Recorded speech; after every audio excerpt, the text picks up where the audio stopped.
एक 2013 का अगस्त माह का मुकदमा था। कुछ गुंडे वर्ग विशेष समाज के लड़कों ने हमारी बेटी को छेड़ने का काम किया था। हम लोग वहां सब गए थे, मीटिंग हुई थी, पंचायत हुई थी, लेकिन वहां से हम लगभग 2 बजे 3 बजे के लगभग वहां से निकल आए थे।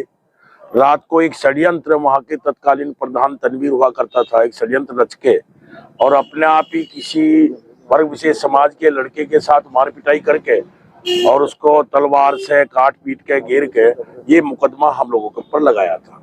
उसमें मेरा खुद का नाम था, सुधीर प्रधान जी हैं, मनीष प्रधान जी हैं, हमारे चेयरमैन साहब हैं, हमारे रामपाल मास्टर जी हैं और एक हमारा जांबाज लड़का और था, नौजवान लड़का सम्राट, सब जानते हैं। उन्होंने बड़ा संघर्ष उस समय पे किया था, पुलिस लगातार उसके घर में भी तोड़फोड़ किया था, वो एक्सपायर कर गया।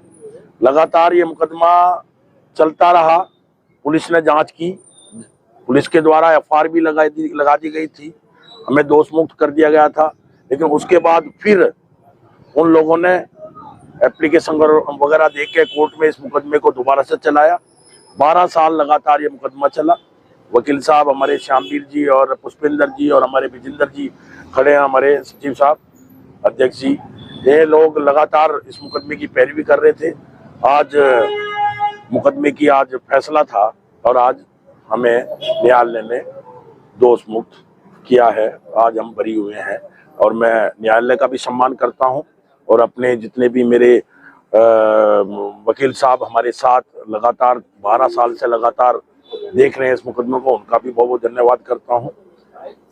अच्छा, 2013 में एक तरह की शुरुआत थी उस समय दंगे की, और इस तरह के मुकदमे और भी काफी मुकदमे लगाए गए थे। क्या लगता है उस समय की जो सरकार थी, किस तरह का या वो नेता था या प्रशासन इस तरह का काम कर रहा था?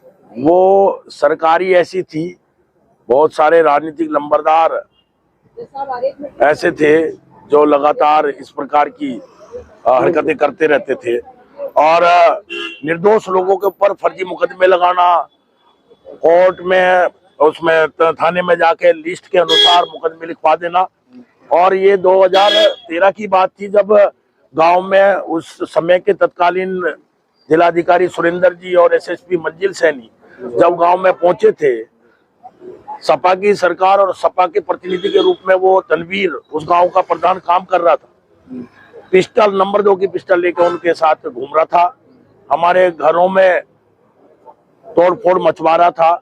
जब मैंने फोन किया, तुरंत जब सुरेंद्र सिंह डीएम ने उसके अनुष्य पर हाथ मार के देखा तो एक फर्जी रिवॉल्वर पाई गई। वो रिवॉल्वर खुद जिलाधिकारी ने थाने में दी थी, तनवीर को भी गिरफ्तार करके थाने में पकड़ाया था। हमारे ऊपर जो इतना बड़ा मुकदमा जिसे हमने 12 साल झेला और उसको रिवॉल्वर सहित अगले 1 घंटे में उस तत्कालीन सरकार के आदेश पे शाहपुर थाने से छोड़ दिया गया था। ये सब कारण हुए। उसके बाद गौरव सचिन की हत्या कर दी गई। पूरे जिले का वातावरण इतना खराब हो गया, किस तरह से थानों में लिस्ट को मंगा के वोटर लिस्ट के साथ हम लोगों के ऊपर मुकदमे लगाए गए। हजारों की तादाद में नौजवान लड़के गिरफ्तार करके मुकदमे लगा के जेल में ठूसने का काम हुआ। आज तरह तरह की बकवास वाली बात करते हैं। अब अगर आजम खां की जांच होगी तो इन्हें दिक्कत होगी, लेकिन उस समय हमारे जनपद में लगभग 7,500 निर्दोष लोगों के ऊपर मुकदमे लगाए थे। अगर सरकार ना आती, उत्तर प्रदेश में योगी जी की सरकार ना बनती, केंद्र में मोदी जी की सरकार ना बनती, तो हजारों नौजवान और बुजुर्गों को हमारे जनपद के अंदर फांसी की सजा, उम्र कैद मिलती। बड़ी पारदर्शिता के साथ, और मैं वास्तव में बधाई और धन्यवाद करता हूं पूरी कचेरी के सब सम्मानित अपने वकील भाइयों का भी। बिल्कुल उन लोगों ने जिस प्रकार से खड़े होके कोर्ट के न्यायालय के अंदर पैरवी की है, वास्तविक में प्रशंसा के योग्य है। वे सब लोग बिल्कुल फ्री। हमारे जनपद में सरकार आने के बाद हम लोग लगे, फैसले हुए। उसी समय के मेरे ऊपर भी 3-4 मुकदमे, 4 मुकदमे तो दंगे के मुकदमे हैं।